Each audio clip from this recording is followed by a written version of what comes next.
Call your sponsor. Call your sponsor. Call you sponsor. Call you sponsor. Call you.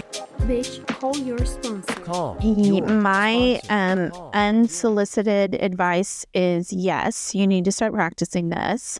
Thanks. And I do love the 2 to 3 people. Like, that's reasonable. And I feel like everybody, or I can only talk about myself, but I have it in my head when somebody says your inner circle. Oh, I'm supposed to have 10 to 15 friends. Who are they? What are their names? Are there 10 to 15? And it's like 2 to 3 people. Very reasonable.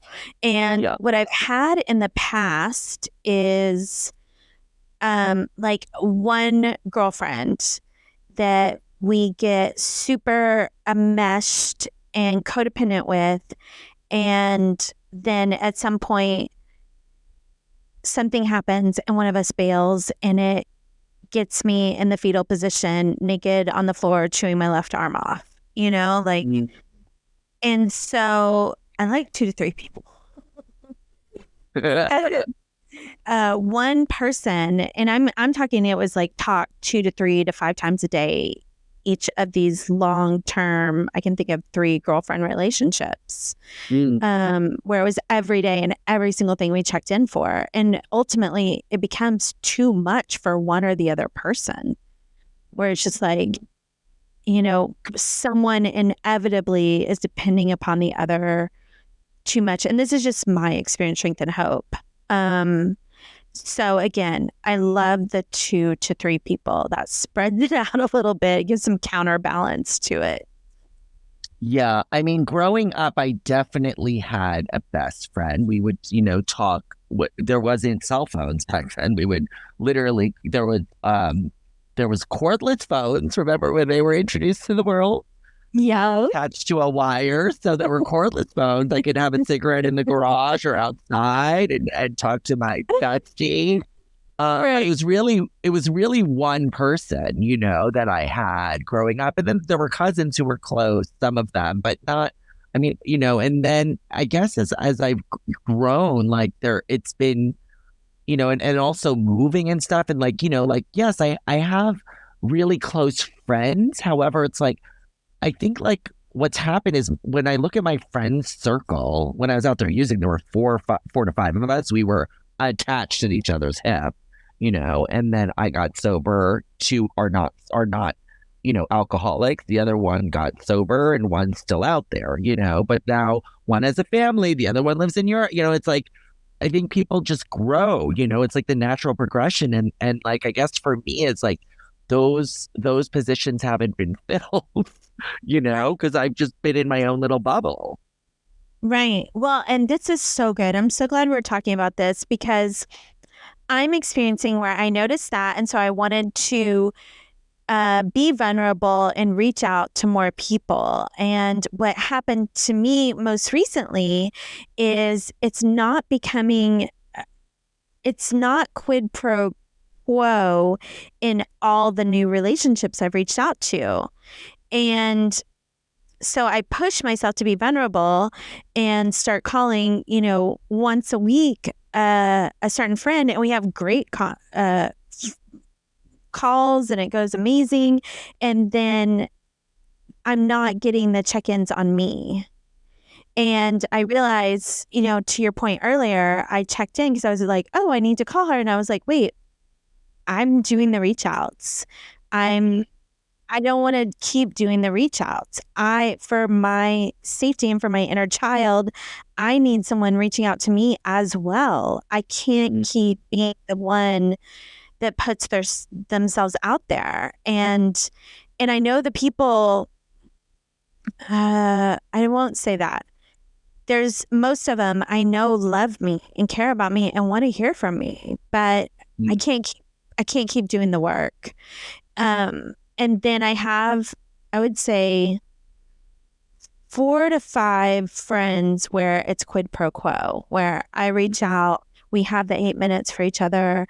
They'll reach out to me and ask me for 8 minutes, and even if they don't call me back, I know in my heart of hearts, they absolutely love me and are there for me. And it feels like we're both being vulnerable. It's a 2-way street.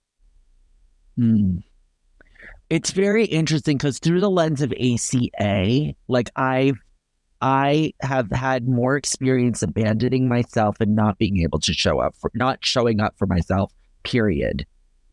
Right. And I have a lot less experience, just a few years at this point, practicing in earnest, being there for me, myself, and not being and so it's like, and so like that dynamic then just ripples out where it's like, oh, like, how do I show up for myself? How do I show up for other people? How do I let people in? I think is my biggest thing, and then I end up justifying it on the back end. I was like, do I really want to be, it's like, oh, it's like, but I think what's interesting for me is that I've stopped raising my hand for sponsorship.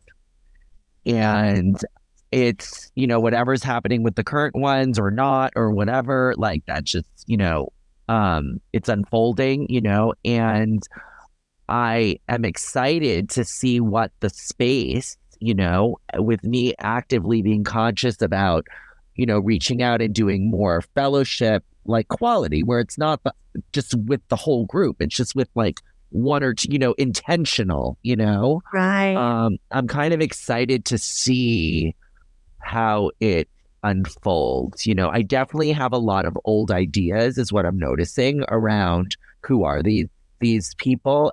I think the one thing that I'm really yearning is like that they're like local in person. Do you know what I mean? Where like that they could literally hold my hand. We can literally like literally break bread together, Right. That you have an in-person contact. Yeah. Friendships are much like dating, where the Swiss cheese theory comes into play. So I'll meet someone and the holes that I don't know about them and their background or personality or anything, my mind will fill in with either projection of the way I am or a projection of the way I hope that they're going to be. And so I have to be, for me, cognizant, because it's happened a few times as I'm branching out and doing the same thing, that I'm like, wait, they don't already know that? Oh, these aren't going to be good conversations. Or wait, they, just all these different things. Like, I just realized my expectations of what I want. And then I'm like, okay, Swiss cheese theory, let them unfold, let them present who they really are. And we can make a decision as to committing to this friendship further down the road, not right now. Yeah, no, I love that. It's just kind of like interviewing therapists, where it's like when I meet someone who I think is, even just dating, it's like, oh my God, your mom's name begins with an L, so does mine. It's like, oh my God, like, your favorite day of the year is mine. Oh my God, yeah, the same time I do. Oh my God, it's like that thing of like exactly what you're saying, like everything aligns. That's all I'm focused on. Like how whatever. Oh my God, you use the same toothpaste. Oh my God. Meanwhile, when I was in my dating phase, I'm like, wait, you eat food? Oh my God, I eat food too. Stop. Marry me. But I think that was such a good point about like, it's like interviewing therapists. And my mind went, actually, friendships are more important than therapists. Like, we don't treat it as like the high end thing that like we do when we do interview therapists, but we should absolutely be as, regimented when we're getting friendships, because those are going to be our calls for the 8 minutes and assist with our mental health, Well, not only that, I mean, I think like when I grew up, and I think I still hear it now, like, tell me who your, 5 closest friends are, and that tells me who you are. Like who I align myself with is ultimately the vibration that I'm going to continue to project, because we all align, so it's, I aligned myself with 5 people that were young and free and using a lot, and 3 of us, it's not a coincidence, 3 out of the 5 are, eligible for the program, for a 12-step program. Wow, such a good point. Oh my God, I love that. All right, we are on our final 5, and I have a question. When is the last time that someone asked you something personal and you lied? Something personal and I lied. Ooh, this is a good one. Thank you. It was the other day at work, and personal. Well, yeah, personal. They had asked me what I had thought about something and my feelings about something, and I basically said the equivalent of fine. And then like I basically redirected versus like really going inward and being like, actually, I don't think that was like the best I could have done, and I regret, because there are certain things where I'm like, like even today, I woke up and I was in the shower. I was like, you know what? I could have actually done things differently, And so I'm actually I have a call tomorrow, and I'm going to talk about, like, frankly, about like, yeah, I kind of wish that I'd handled things a little bit differently, and so, I said interesting. Yeah. You? Yeah, that you raise a really good point, because I'm like, I don't think you can be honest at work. I don't think we're allowed to. I mean, definitely the last time somebody asked me something personal, I lied, it was at work. It's just the corporate environment that I'm in personally does not lend itself to like any type of vulnerability whatsoever. I've learned the hard way.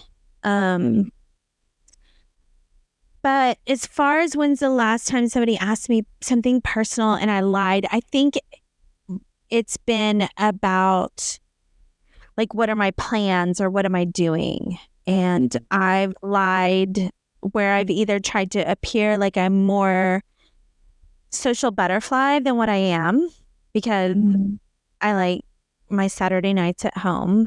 And I'm like, oh yeah, I'm going to go have dinner with friends. My friend being a documentary on Netflix and me cooking food and dinner and them not eating. Or I totally identify with that.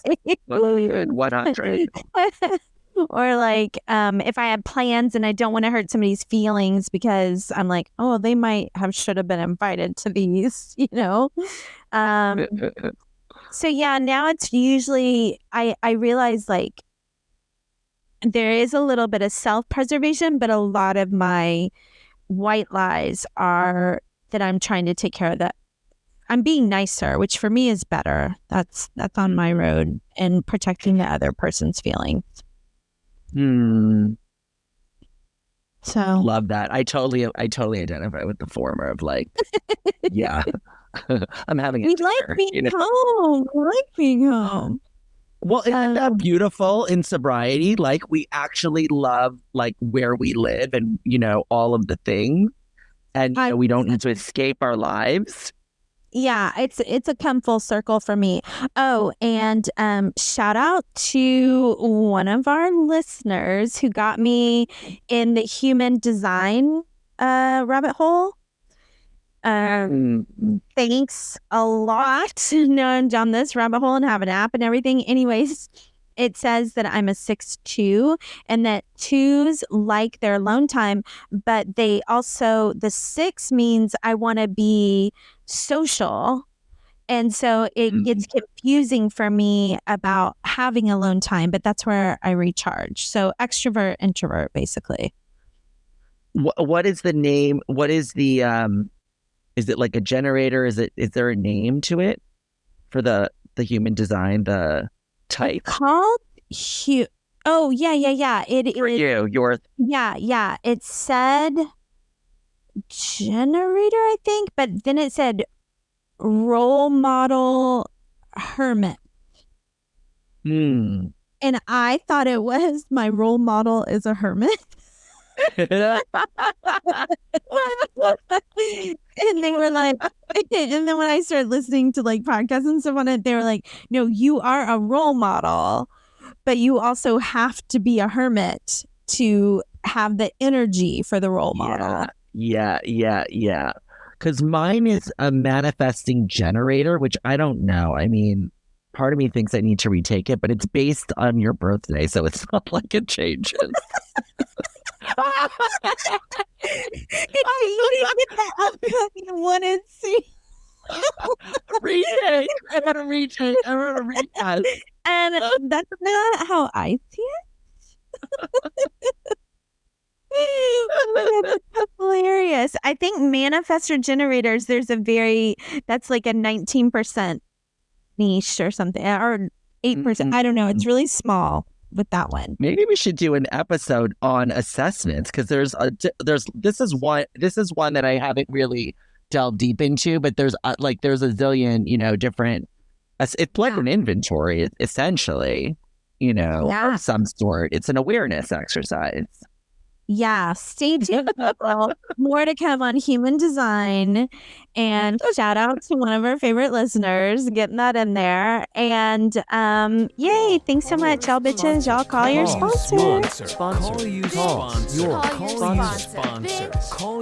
Bitch, call your sponsor. Call your sponsor. Send us an email with comments, questions, or concerns bcysponsor@gmail.com. Don't forget to rate 5 stars.